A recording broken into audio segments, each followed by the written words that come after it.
그러면 이제 저희 쪽 관점으로 들어와서 생물에 대한 거는 언제부터 시작됐느냐?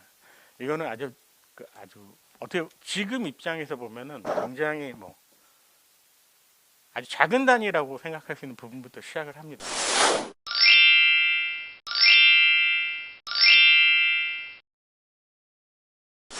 일단은 첫 번째로 이제 이 구체사에 등장하는 게 1971년의 남사협약입니다.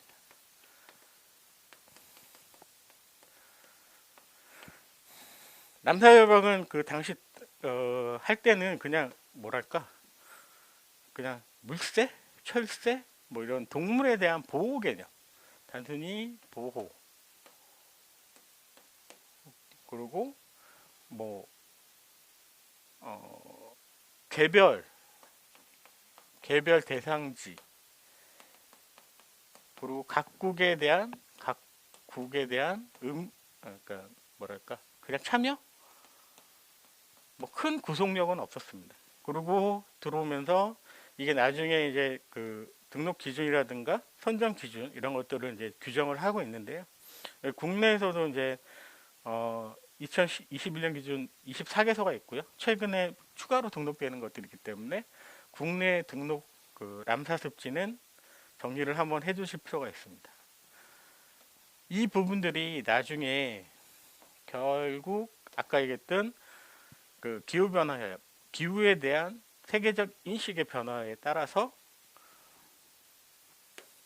이 차이는 뭐냐면 2015년에 있었던 그 총회에서 람사르 도시 인증제라는 부분들의 개념을 도입을 하게 되는데요. 2071년에서 2015년 이 중간에 2015년에 파리협약이 있었고요. 그 앞에 2012년, 2002년, 2000 해서 세계적인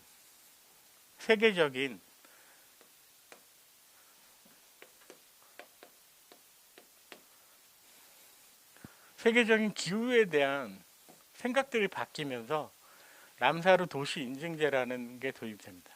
이 차이는 뭐냐면 아까도 얘기했지만 람사협약 자체는 개별 그 대상지, 그래서 서식지라는 개념으로 접근을 했고요.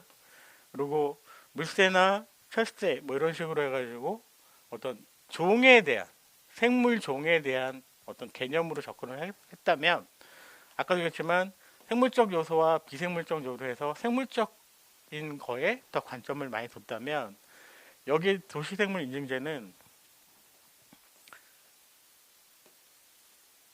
생태에서의 다루는 관점이 그전에 생물이라는 거에서 비생물적 요소, 여기에 뭐 대기, 뭐 수질, 뭐 이렇게 매체 개념으로 얘기를 했지만 여기 안에는 뭐 서식지에 대한 보호라든가 아니면 인프라라든가 뭐 이런 부분들도 포함이 되어 있습니다. 그래서 이런 부분까지 같이 가겠다. 그래서 도시 자체가 갖고 있는 자연성에 대한 부분들도 보겠다라는 거고요. 책에 보면은 저희 나라에서 했고요. 그 다음에 남사로 주변 도시, 남사 습지 주변 도시 중 습지 보고 및 관리 방안 이행 등 인중 기준을 충족하는 것을 람사르 협약에서 습지 도시로 인증한다. 이렇게 되어 있습니다. 뭐냐면 생물이 살고 있는 서식지의 주변 지역에 대한 관리도 이제 개념으로 두게.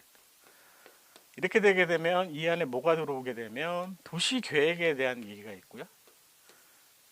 이 도시에 대한 자원, 크게는 물, 그리고 대기 관리도 있겠죠. 이런 부분들에 대한 인증도 포함하겠다는 얘기거든요. 아까 얘기했듯이 비생물적 요소에 대해서 확인하겠다라는 개념이 들어옵니다. 이게 당초에 생물이라는 단순한 부분에서 이제 이런 시대를 거치면서 이렇게 들어오는 게 됩니다. 따라서 지금의 자연환경 관리는 단순히 생물 개별도 굉장히 중요하고요. 그다음에 뭐 보호종이라든가 희소종 이런 관리도 중요하고 거기에 따른 서식적 보호도 중요하지만 이제 이런 부분들도 같이 포함해서 봐야 된다라는 식으로 인식이 변화가 됩니다. 그래서 저희 그 자격증의 이름이 자연환경, 자연환경 관리입니다. 그래서 저희가 이제 이 포괄적, 약간은 어떻게 보면 되게 포괄적으로 가는 부분들이 있지만, 이거는 또 다른 면에서 본다 그러면 다른 뭐 수질이나 대기 관리 기술사보다도 더 포괄적으로 들어가는 부분들이 있죠. 그래서 어떤 면에서 보면은 나중에 그 환경영 평가사라든가 이런 거, 그리고 정책적으로 접근하는 데 있어서 굉장히 유리한 면들이 있습니다. 그리고 사실은 어떤 보호라든가 보존 지역 설정에 있어서 아까도 얘기했지만 이런 비생물적 요소들이 포함되지 않으면 사실은 지정하기가 굉장히 어려운 부분들이